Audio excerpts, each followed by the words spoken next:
E a gente volta no segundo bloco do programa Utilidade Pública, batendo um papo aqui com o Rafael Giger, Isso. que é auditor do trabalho, lá no Rio Grande do Sul. Isso mesmo. Deficiente visual, tá? Ele não está aqui, veio aqui fazer alertas e falar um pouco do mercado de trabalho, que você não acompanhou, vai lá no canal, no YouTube e procura lá Dânia Matos, você vai ter acesso a essa parte da entrevista, a gente falando aí sobre o mercado de trabalho, que Sergipe está com um índice bacana, acima da média nacional aí de cumprimento de cotas, em torno de 60%, a média nacional é 50%, aprendi direitinho a lição. Sim. E agora a gente vai estar trazendo alguns outros fatores, aproveitando que a gente está falando sobre questão de deficiência visual, a gente queria só trazer para compartilhar com vocês uma conversa que eu estava tendo aqui com o Rafael no intervalo. Que Rafael estava dizendo que assim, não é só no ambiente de trabalho. Às vezes, as pessoas custam a encarar da mesma forma que o empresário, no exercício da sua função, chega lá e às vezes fica sem ter o que dizer, porque não espera que tenha um deficiente visual como auditor.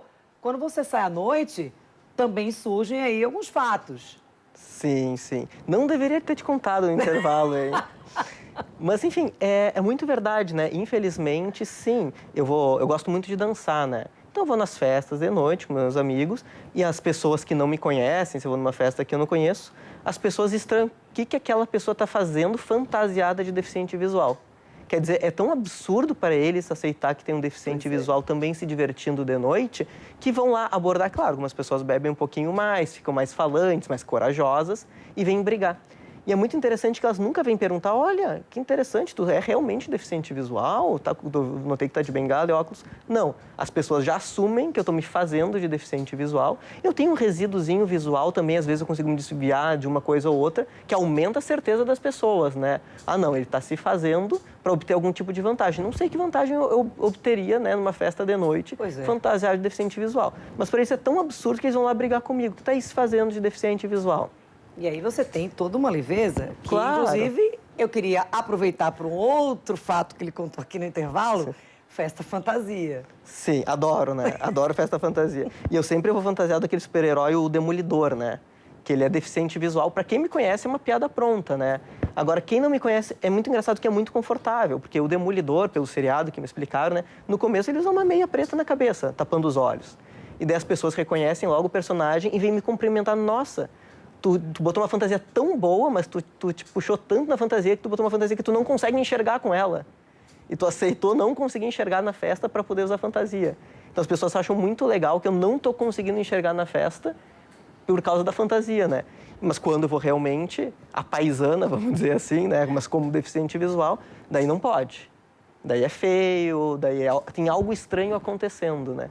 E aí eu fiz questão de trazer, Rafael, essa conversa da gente no intervalo, porque, de fato, eu acho que exemplos, relatos como esse, você compartilhando isso, eu acho que colabora de uma forma imensa. Porque, assim, é lamentável, infelizmente, o preconceito que as pessoas ainda têm, como esse aí que você acabou de relatar, uma sequência. Sim. Que, assim, numa festa, né? Porque a gente está acostumado a gente ver algum tipo de preconceito. A última entrevista aqui com o Lucas Aribé, a gente falando no dia a dia, o preconceito, a falta de respeito na acessibilidade no transporte público. A gente está sempre vendo o assunto da deficiência muito voltado para a questão da legislação, do direito, do transporte público, mas dificilmente a gente bate papo, tem oportunidade de bater papo com o dia a dia mesmo dos fatos que são vividos e enfrentados por um deficiente visual, que na verdade é o seguinte, é uma rotina de qualquer pessoa, é uma rotina. Exato. Se a gente convive na sociedade, no trabalho, na escola, seja na igreja, no futebol, com as pessoas com deficiência, a gente naturaliza. Humaniza, né? Deixa de ser aquela coisa estranha. E vai ver uma pessoa com deficiência visual na festa e vai pensar, eu tenho também um colega com deficiência visual, ele me disse que gosta de forró e tal. Entender que a pessoa com deficiência faz tudo, claro, com a acessibilidade necessária, que tem direito, né? Mas consegue fazer tudo que nem as outras pessoas. E o importante é tu sempre perguntar, né, pra pessoa. Eu desci aqui no aeroporto e veio uma senhora, prontamente da companhia aérea, me auxiliar. E eu fui, de pronto, segurei no cotovelo dela, que é como eu costumo preferir ser conduzido. E ela disse, por favor, coloque a mão no meu ombro. Falei, olha, eu prefiro no cotovelo, até porque eu sou mais baixinho. Moço, isso vai me causar um problema, porque a companhia mandou que tem que ser no ombro. Então, quer dizer, ela foi treinada de uma forma e tem que ser daquele jeito, né? E cria uma restrição. Conversa com a pessoa, né? Daí chegou assim engraçado e falei, olha, mas se eu botar no teu ombro, talvez não consiga andar tão bem. Como é que a gente faz?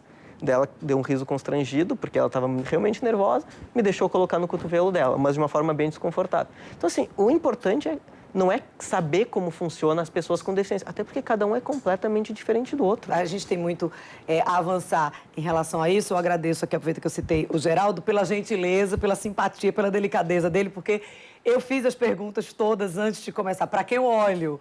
Porque, de fato, a gente precisa admitir, é uma coisa que a gente não tem o hábito, a gente não convive com isso. Então, a gente realmente pergunta. Pergunta, porque às vezes o idoso para atravessar uma rua, você pergunta. Você pergunta a qualquer pessoa, qualquer coisa. Por que você não pergunta para um deficiente qual é a melhor forma de tratar, qual é a melhor... Segura no ombro, não, segura no ombro, segura no cotovelo, segura no ombro, não, segura pelo braço, sei lá, tem pergunta. Claro. Gente, na dúvida, pergunta. Daqui a pouco a gente volta depois do intervalo.